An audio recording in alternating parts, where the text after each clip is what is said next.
জুলাই সনদের ৮৪টি বিষয় ছিল, এর মধ্যে বিএনপি দলগতভাবে নোট অফ ডিসেন্ট দিয়েছে 10টি বিষয়। ওই 10টি বিষয় হচ্ছে বাকি ৭৪টা বিষয়ের চেয়ে বেশি গুরুত্বপূর্ণ এই রাষ্ট্রের জন্য, সংস্কারের জন্য, অগ্রগতির জন্য।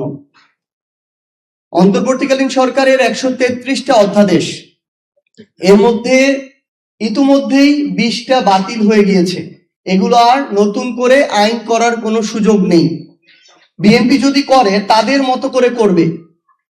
এই বাংলাদেশের সংস্কারের জন্য যেই প্রতিষ্ঠানগুলো বাংলাদেশের আওয়ামী লীগ ধ্বংস করে গিয়েছিল সেগুলোর স্বাধীনতার জন্য এই 20টা অধ্যাদেশ বাকি 113টা অধ্যাদেশের চেয়েও বেশি গুরুত্বপূর্ণ ছিল।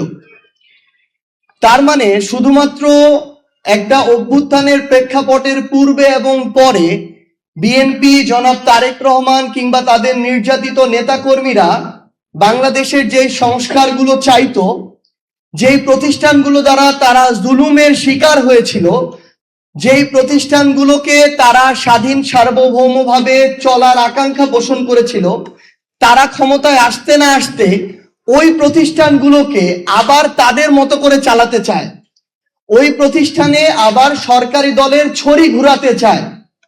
এ কারণেই তারা গুম অধ্যাদেশ বাতিল করেছে, দুর্নীতি দমন কমিশন অধ্যাদেশ বাতিল করেছে, মানবাধিকার অধ্যাদেশ বাতিল করেছে, বিচার বিভাগের স্বাধীনতার অধ্যাদেশ বাতিল করেছে। আরেকটা গুরুত্বপূর্ণ বিষয় হচ্ছে, দুঃখজনক হলে এটাই সত্য যে বিএনপি তাদের জায়গা থেকে ক্ষমতায় এসেছে আওয়ামী লীগের ভোটের মাধ্যমে। তাদের সাথে একটা আওয়ামী লীগের অলিখিত চুক্তি ছিল। আওয়ামী লীগের বিভিন্ন নেতাকর্মীরা, ইভেন শেখ হাসিনা পর্যন্ত দেশের বাইরে বসে এখন এই কথাগুলা বলে।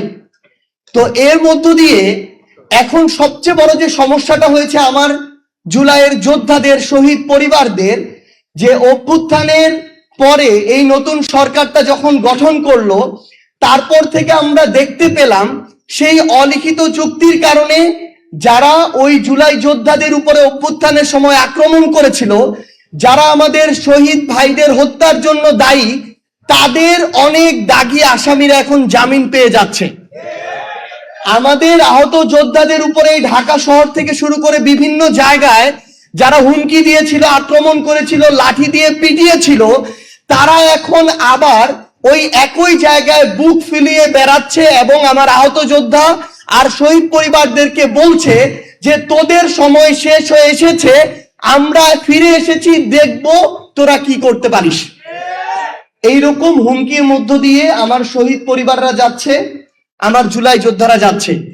আমরা বিএনপিকে আহ্বান করব যে আপনারা যদি আপনাদের জায়গা থেকে মনে করেন যে আপনারা বিরোধী দলের কবর খুঁড়বেন, আবার নিজেরা সংসদীয় স্বৈরতন্ত্রের পথে হাঁটবেন, তাহলে মনে রাখবেন ওই কবরের আপনাদের জায়গাটা হবে সবার আগে।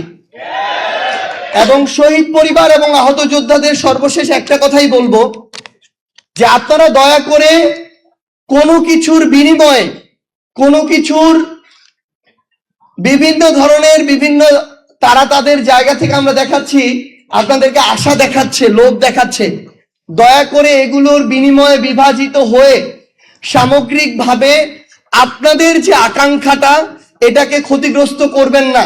কারণ এই আকাঙ্ক্ষা যদি ক্ষতিগ্রস্ত হয়, বাংলাদেশ ক্ষতিগ্রস্ত হবে, আর বাংলাদেশ ক্ষতিগ্রস্ত হলে আপনিও বাংলাদেশের অংশ, আপনিও এটা হবেন।